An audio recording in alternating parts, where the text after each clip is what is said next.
in a democratic election, it's like being in a sports.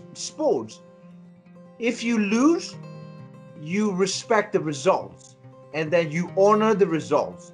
And in the case of Burma and Thailand, every time military-backed parties get defeated, they wrecked the game.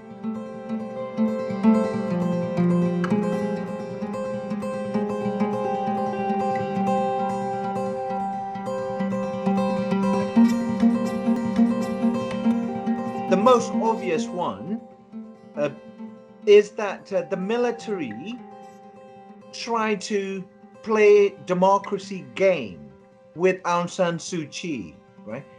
Every time they held democratic elections under whatever constitutions, Aung San Suu Kyi beats the Burmese generals every time. And again in November 2020, one day before the US presidential elections, the Burmese went to the polls on November 8th, gave Aung San Suu Kyi and NLD party a crushing victory.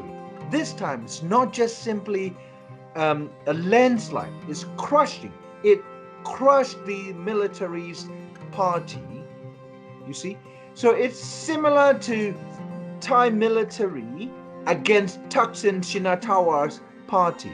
Every time the elections were held, Kun Thaksin or his sister or his proxies always beat the military.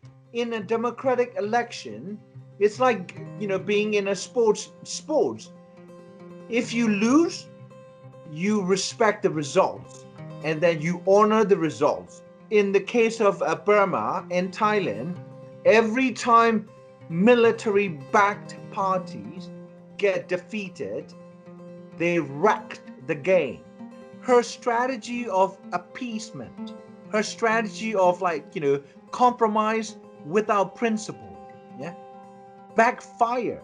For the last 7 or 8 years, she has always defended the Burmese military. And then she said, she had affection for the Burmese military, while the whole war wanted to drag them to The Hague and try them for crimes against humanity and other crimes. Yeah. And then she said her love for the generals is genuine. Yeah.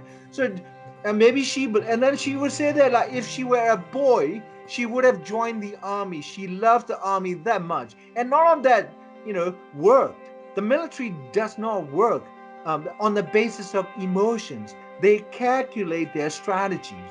They look at options. And Aung San Suu Kyi is somebody they don't trust. They've never trusted Aung San Suu Kyi.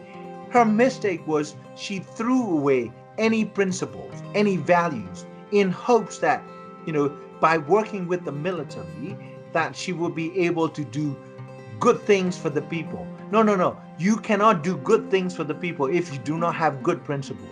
The Burmese generals are not going to repeat the same mistake.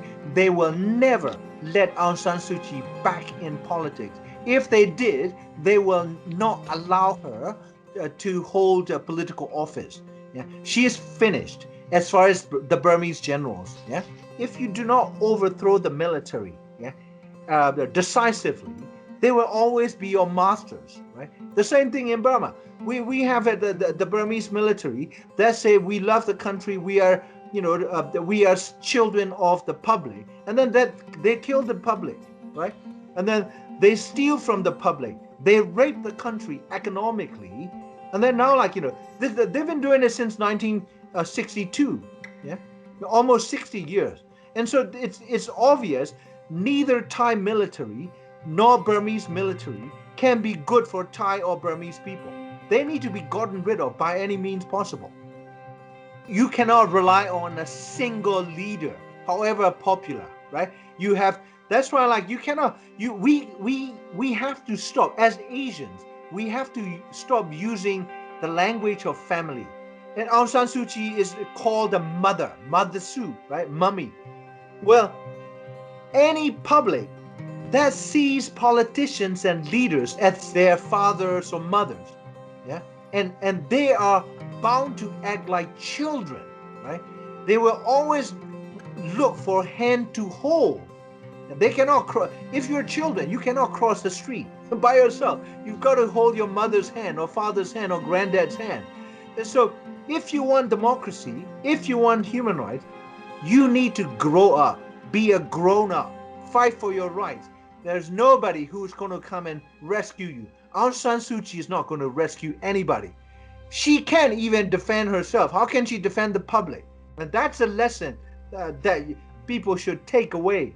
You know, Nobel Peace Prize winner, you know, one-time icon of human rights. She can do nothing for her children, yeah? And her children have to grow up and fight for their rights.